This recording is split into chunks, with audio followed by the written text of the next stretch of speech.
I'm not happy with the way we played yesterday. As an offense, we didn't get in rhythm. We didn't, find open, seam to get more yards or, get receivers the ball so they could feel the rhythm as well.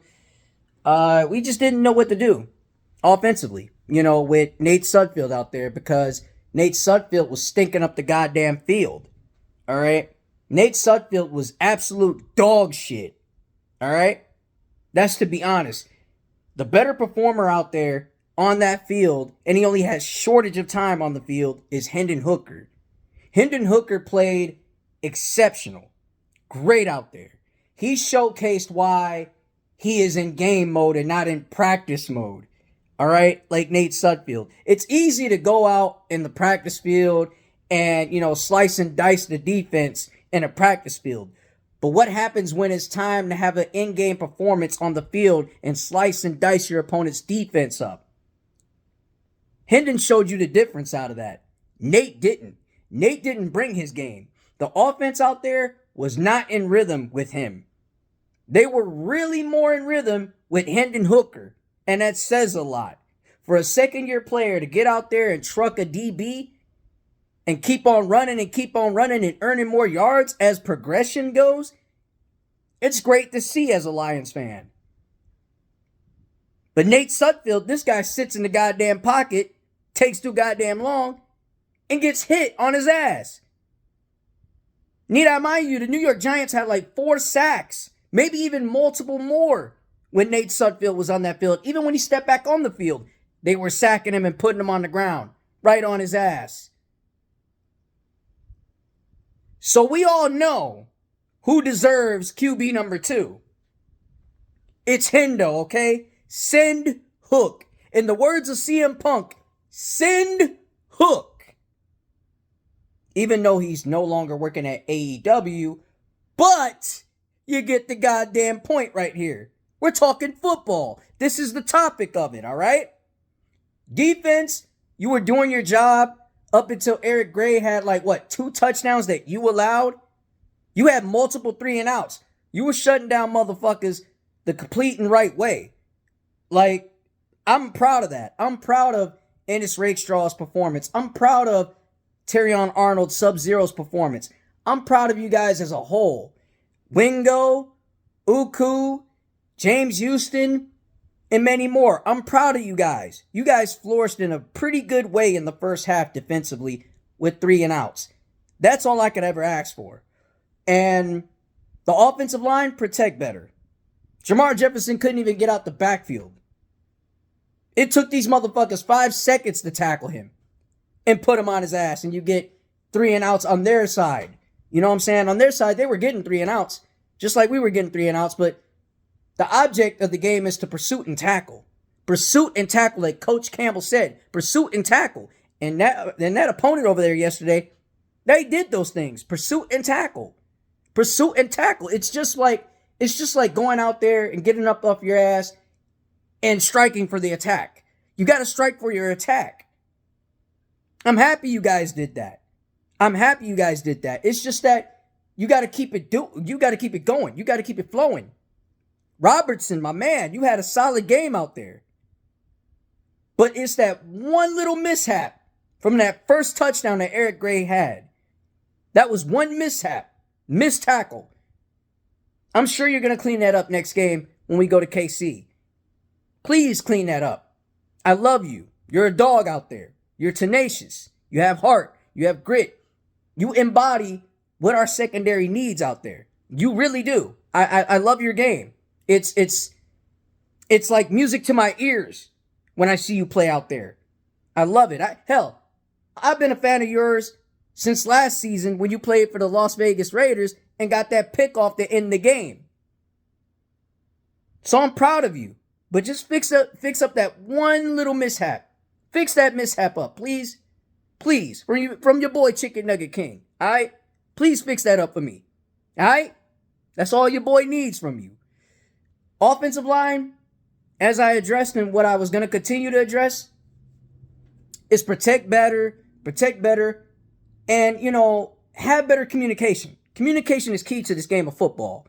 Communication is key in every single sport, but as an offensive line, you guys have to have better communication through and through.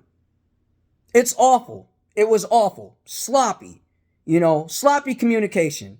Wide receivers, DPJ, you had a little bit more of, a few targets, maybe even less. You had less targets than more. I love the fact that you were trying to get up and get the ball with hang time in the end zone and catch it. I like that.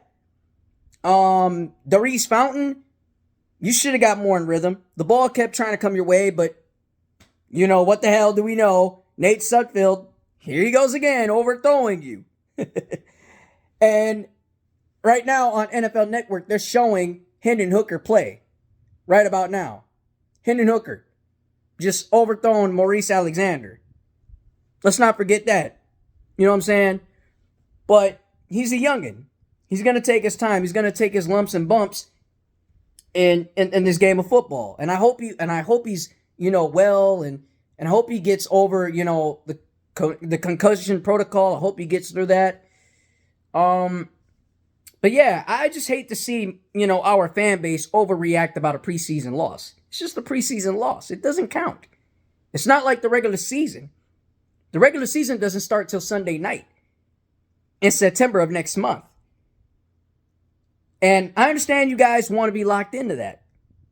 But let's be locked into this and focus on these young players getting their reps and getting their chances as a second string or third string. Let's focus on that, man. Let's lock in on that, and not only lock into that, but be proud of these guys. They give it their all. They gave their effort. They gave their energy. Mekhi Wingo, let's get back to you. Mekhi Wingo, you've been bull rushing. You've been bull rushing and getting through, the offensive line that the Giants had. I love the effort. I love the motor. It's great. Keep that up. Hell, you'll be a star in no time in this league. Broderick Martin, big fella. Listen, you are one of a kind. You have really stepped up in this preseason game. I'm proud of you. You stepped up. You worked your ass off in the offseason, trying to clang and bang and hit the weights and get better over time. And I'm proud of you. That progression from clanging and banging is showing that, yeah, you can be very productive out there next to Aleem, next to DJ Reader, next to, Aiden Hutchinson, and et cetera, et cetera. You really stepped up in a big way. You got a sack in that game. Happy for you.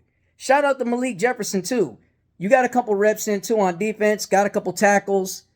I wish you could have got a sack. I don't know if you did or didn't, but I was watching the game because I was so pissed off about Nate Sudfeld the whole entire way. I was so pissed off, and I'm not the only one that was, pissed off. But then again, it's some things we got to clean up. It's some things we got to address before we go to KC and face the world champs in preseason game number 2. I hope we're just, watching some film and watching some things over, fix some X's and O's and just, be ready for game 2. Because game 2, it's going to be a whole lot different. Starters ain't even playing, and their starters ain't playing, just like how our starters ain't playing. But then again, we better be ready. You know what I'm saying? And we don't have to be ready. We got to stay ready so you don't have to get ready. Find some momentum. Find some rhythm in the first half, please, offense. Defense, keep doing what you're doing, but don't allow end zone touchdowns to happen. Please don't allow some red zone shit. The red zone needs to be none. No touchdowns. Shut them down like you did earlier in the game against the New York Giants. Shut their ass down. With that being said, Chicken Nugget King 586, I'm signing out. Make sure you like, share, subscribe, and even comment on your thoughts of this game. Tell a Lions fan to tell a Lions fan to join the journey and holla back at your boy, man. Chicken Nugget King, salute. Much love. I'm out.